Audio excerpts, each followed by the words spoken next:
Pernahkah kamu mendengar tentang lahan basah? Mungkin kamu membayangkan rawa-rawa atau daerah becek yang sering dianggap tidak berguna. Tapi, tahukah kamu, lahan basah justru adalah pahlawan tersembunyi bagi lingkungan kita. Yuk kita bahas selengkapnya.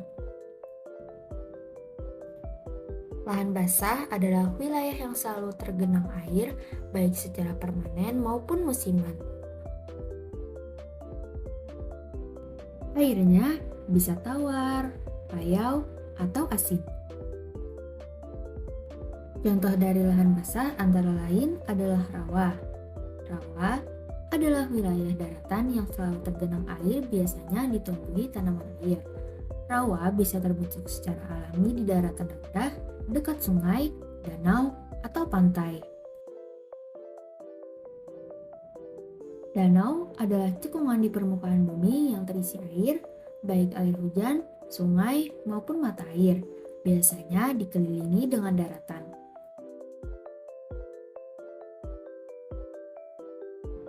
Sungai adalah aliran air yang mengalir dari hulu ke hilir melalui suatu jalur di permukaan bumi menuju laut, danau, atau sungai lain.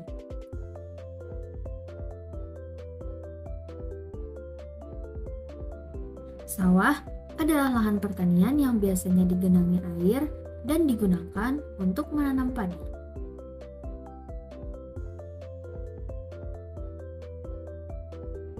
Hutan mangrove adalah hutan yang tumbuh di daerah pesisir dengan tanaman khas yang tahan air asin, seperti bakau.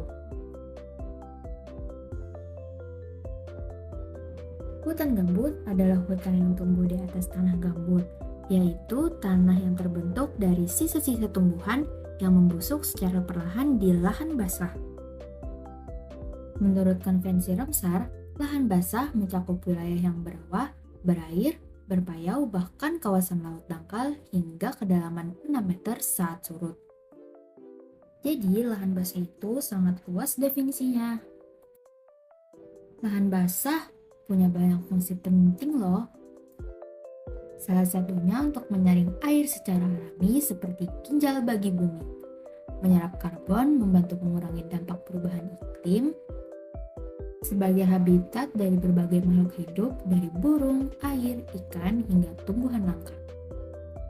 Untuk mencegah banjir dengan menyerap limpahan air saat hujan deras, sebagai sumber pangan dan ekonomi, misalnya sawah untuk beras, mangrove untuk ikan dan udang. Jadi, meski kelihatannya basah dan becek, mereka punya peran yang sangat penting. Indonesia punya banyak kekayaan lahan basah yang luar biasa. Contohnya, Taman Nasional Berbak di Jambi, yaitu hutan rawa gambut alami. Danau alami yang menopang kehidupan warga, dan mangrove di pesisir Bali, Kalimantan, dan Papua untuk melindungi garis pantai dari abrasi. Namun, sayangnya banyak lahan basah di Indonesia yang sudah rusak akibat alih fungsi lahan, pencemaran, dan reklamasi.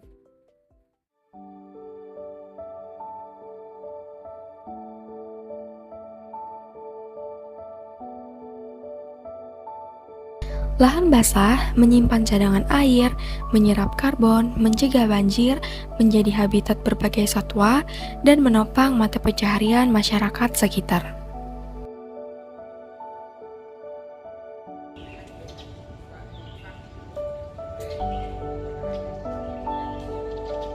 Lahan basah menghadapi berbagai ancaman serius, di antaranya alih fungsi menjadi lahan pertanian atau permukiman.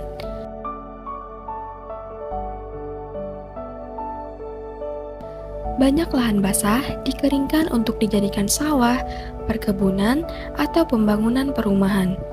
Padahal, lahan basah memiliki peran penting sebagai penyangga air, penyaring alami, dan habitat bagi keanekaragaman hayati.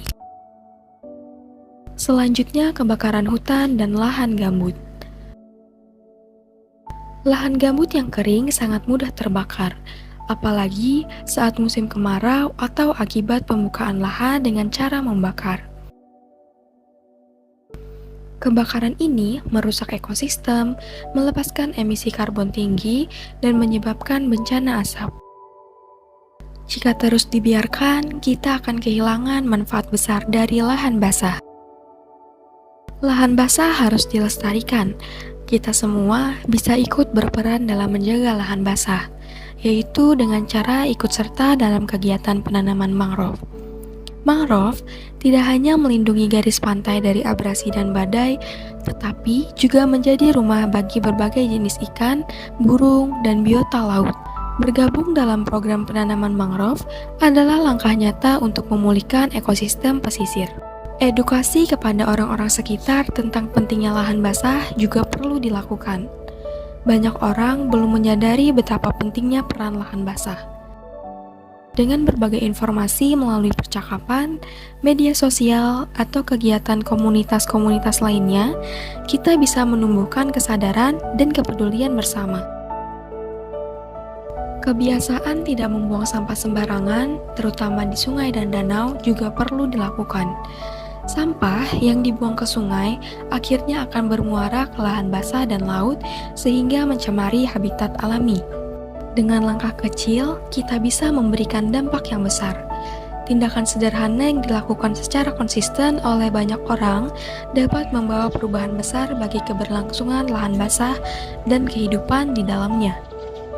Lahan basah bukan sekadar hamparan air dan tumbuhan. Ia adalah paru-paru yang membantu kita bernafas, ginjal yang menyaring air kehidupan, dan benteng alami yang melindungi kita dari bencana.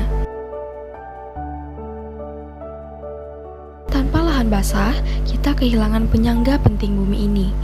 Tapi dengan bersama-sama menjaga dan melestarikannya, kita sedang menanam harapan untuk masa depan yang lebih hijau, bersih, dan sehat. Lahan basah di Universitas Lambung Mangkurat. Kira-kira apa aja ya lahan basah yang ada di Universitas Lambung Mangkurat? Nah teman-teman, lahan basah yang di Universitas Lambung Mangkurat itu ada banyak. Namun kami cuman mengambil satu saja, yaitu di perikanan atau di Fakultas Perikanan dan Ilmu Kelautan. Nah teman-teman, seperti yang sudah dijelaskan pada video sebelumnya, bahwa lahan basah itu merupakan area daratan yang secara permanen atau musiman tergenang air, seperti pada di rawa, gambut, mangrove, sungai, danau, bahkan sawah. Nah, kenapa sih kami memilih Fakultas Perikanan dan Ilmu Kelautan sebagai salah satu contoh lahan basah di Universitas Lambung Mangkurat? Baik teman-teman, sekarang mari kita akan hubungkan dengan tempat kita berada saat ini, yaitu Fakultas Perikanan dan Ilmu Kelautan Universitas Lambung Mangkurat atau yang sering disebut dengan FPIK ULM. Mengapa sih kami memilih FPIK ULM menjadi contoh lahan basah kami pada konteks video ini? Karena yang pertama, ULM itu sebagai perguruan tinggi di Kalimantan Selatan yang secara geografis berada di wilayah yang didominasi oleh ekosistem lahan basah. Kalimantan Selatan dikenal dengan sungai-sungai besarnya, rawa, dan hutan mangrove. Oleh karena itu, di video ini kami melakukan di FPIK ULM sangat relevan dan fokus pada pengelolaan sumber daya perairan dan lingkungan lahan basah. Di FPIK ULM, saya mendapatkan beberapa informasi dari teman saya bahwa di FPIK ULM mereka mempelajari berbagai aspek terkaitan kehidupan di air seperti budidaya perairan, manajemen sumber daya perikanan, ilmu kelautan, dan pemanfaatan serta pengolahan hasil perikanan. Nah, semua bidang ini secara langsung maupun tidak langsung berkaitan erat dengan keberadaan dan keberlanjutan ekosistem lahan basah, sehingga kami memilih FPIK ULM sebagai salah satu contoh lahan basah di Universitas Lambung Mangkurat. Nah, selain itu juga di FPIK ULM itu memiliki kolam ikan, yang dimana kolam ikan ini termasuk lahan basah buatan yang sangat penting. Nah, mari kita melihat beberapa kolam yang ada di FPIK ULM. Kolam ikan adalah bentuk lahan basah buatan manusia. Meskipun dibuat oleh manusia, kolam ikan tetap menjalankan beberapa fungsi penting lahan basah alami. Seperti pada habitat, kolam ikan itu menyediakan habitat bagi ikan dan organisme air lainnya. Nah, kolam ikan juga menjadi sumber protein hewani melalui budidaya ikan. Selain itu, kolam ikan juga berhubungan dengan sistem irigasi yang dapat membantu mengatur aliran air. Nah, oleh karena itulah kenapa lahan basah itu sangat penting teman-teman. Karena semuanya itu sangat berhubungan dengan keberlangsungan hidup kita. Nah, dari beberapa penjelasan tadi, semoga kita semua sudah mengerti banyak hal mengenai lahan basah, sehingga kita bisa lebih peduli mengenai lingkungan lahan basah. Sekian dari kami, terima kasih banyak.